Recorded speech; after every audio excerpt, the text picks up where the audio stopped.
CM Jagan దేశం విడిచి పారిపోయేందుకు ప్రయత్నాలు చేస్తున్నారని టీడీపీ కోఆర్డినేటర్ బోళ్ల సతీష్ బాబు అన్నారు. ప్రతి ఎన్నికల్లో సెంటిమెంట్ డ్రామాలతో జగన్ ఓట్లు దండుకుంటున్నారని ఆరోపించారు. 2019లో కోడికత్తి డ్రామా, బాబాయ్ వివేకా హత్యతో సానుభూతి కోసం డ్రామాలు ఆడారని విమర్శించారు.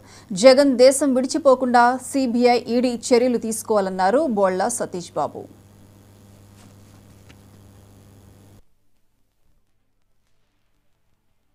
తెలుగుదేశం, జనసేన, బీజేపీ కూటమి తరఫున రాష్ట్ర వ్యాప్తంగా ప్రచారం తారాస్థాయికి చేరుకుంది.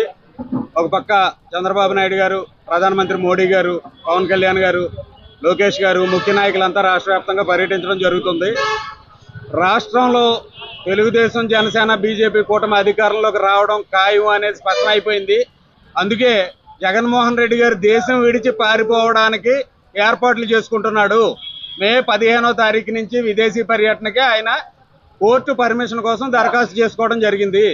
ఆంధ్రప్రదేశ్లో వైసీపీ పని అయిపోయింది, వైసీపీ ప్రభుత్వం కూలిపోబోతుంది అనేది ఖరారైపోయింది అనేది జగన్మోహన్ రెడ్డి అందరికీ స్పష్టంగా తెలియజేస్తున్నాడు. ఇప్పటికే ప్రతి ఎన్నికల్లోనూ ఒక మనిషిని చంపి కత్తి వేటు అని చెప్పి, గొడ్డల వేటు అని చెప్పి, లేకపోతే కోడి కత్తి వేటు అని చెప్పి రకరకాలుగా సింపతి క్రియేట్ చేసుకోవడానికి ప్రయత్నం చేసిన మనిషి ఈ ఎన్నికల్లో కూడా ప్రయత్నం చేశాడు. ఆ ప్రయత్నాన్ని గమనించి ఒక వ్యక్తి ఈరోజు భారతదేశంలో లేకుండా వెళ్ళిపోయారు. ఎవరంటే విజయమ్మ గారు. విజయమ్మ గారు కూడా ఈవేళ అమెరికాలో ఉన్నారు. కారణం ఏంటంటే ఎన్నికల్లో ఆవిడ ఏమాత్రం వాళ్ళ కొడుకు కానీ వైసీపీ వాళ్ళకి కానీ దొరికిన ఆవిడని హత్య చేసి సింపతి సృష్టించుకోవాలని చెప్పి జగన్మోహన్ రెడ్డి గారు ప్రయత్నం చేయడం జరిగింది. ఆ ప్రయత్నాన్ని గమనించే ఈవేళ విజయమ్మ వెళ్ళి అమెరికాలో తలదాచుకుంటుంది.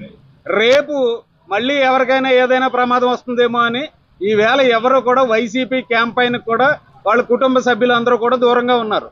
సొంత చెల్లెలు లేకపోతే చిన్నాన్న కూతురు కూడా ఈవేళ కాంగ్రెస్ పార్టీలోకి వెళ్ళి జగన్మోహన్ రెడ్డి గారికి వ్యతిరేకంగా పోరాటం చేసే పరిస్థితి వచ్చింది.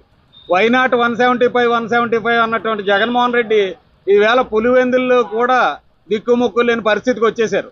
ఎందుకంటే గత పట్టభద్రుల నియోజకవర్గ ఎన్నికల సందర్భంలోనే పులివెందుల్లో ఇదే జగన్మోహన్ రెడ్డి గారి ఇంటి ఎదురుగా ఉన్నటువంటి రాంభూపాల్ రెడ్డి తెలుగుదేశం అభ్యర్థిగా పోటీ చేసి పశ్చిమ రాయలసీమ నుంచి